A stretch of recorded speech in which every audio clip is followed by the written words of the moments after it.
Sergio Marchionne, "I am tired.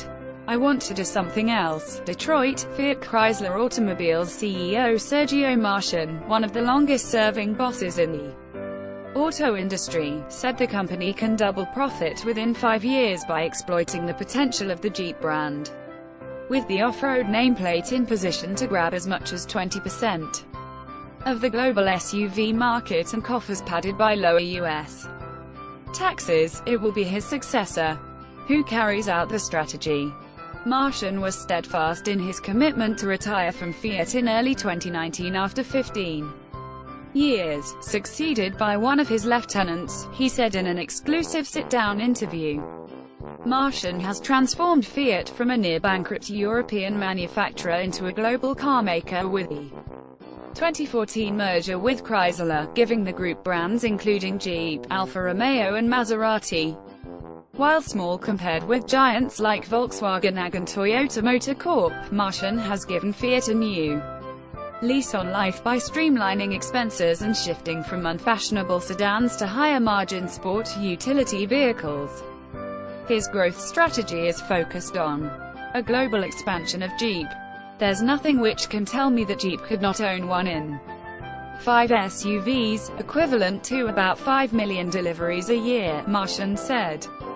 "If that's true, the upside for FCA, we are just beginning to skim the surface. If Jeep can reach these targets, it would mean the profitability of this house is going to be multiples on what it makes now, and doubling profit by 2022 is possible," he said. President Donald Trump's tax cuts could further boost profit by about $1 billion a year, he added. The carmaker targets at least €7 billion, $8.5 billion, in adjusted earnings before interest and taxes in 2017. All-consuming, jobs stretched by the demands of day-to-day competition, regulatory issues and disruptive technological change. This business, if you really want to do it well, is all-consuming. Marchionne, 65, said just ahead of the Detroit Auto Show, "I am tired. I want to do something else." Marchionne's successor will have to live up to these expectations in a rapidly changing auto industry that risks diluting the edge of traditional car makers. He says there's an evolving list of internal candidates under review. All of these executives are working on Fiat's strategic plan through 2022, and one of them will end up being the top dog, he said, adding that he has no indication the company would look to make an external hire. CFO Richard Palmer is seen by investors as the leading candidate for the job. Chief Mike Manley and Alfredo Altavilla, who returned Fiat's embattled European operations to profit, are seen as Palmer's main contenders.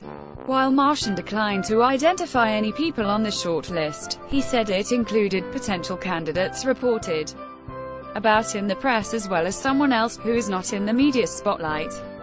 Marchionne's future FCA's new 5-year strategy will be presented June 1, the same day he was hired as CEO in 2004 in the dramatic hours after Lamberto Agnelli passed away.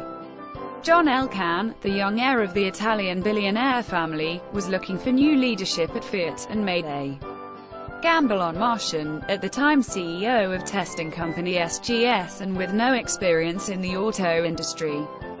The move paid off. Fiat's value has climbed to €29.5 billion, $36 billion, after soaring 28% in the first 2 weeks of 2018. The iconoclastic executive, who favors black sweaters over suits and ties, plans to leave FCA after erasing debt, accumulating at least €4 billion of net cash and boosting adjusted net profit to about €5 billion.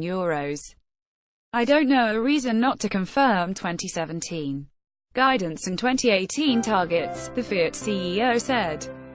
The CEO is open to staying connected with the carmaker through a role at the billionaire Agnelli family's ex-Fiat Chrysler's dominant shareholder and the main beneficiary of Marchionne's wheeling and dealing, which also saw the spin-offs of Ferrari NV and CNH Industrial. During his tenure, he increased the former conglomerate's value by more than 10 times to about $80 billion. forced celibacy. Still, the challenges for Fiat and other mass-market car makers will intensify in the coming years amid a shift to an era of self-driving electric cars. For now, Fiat is planning to tackle the disruption on its own. After Marchionne's push to merge with General Motors Co. fizzled, an alternative isn't around the corner amid a lack of interest from potential partners, according to the executive. If nobody wants you, then celibacy may be the only option, said Marchionne. I adjusted to the notion of celibacy, and sees Fiat now in stronger position after GM spurned his approach.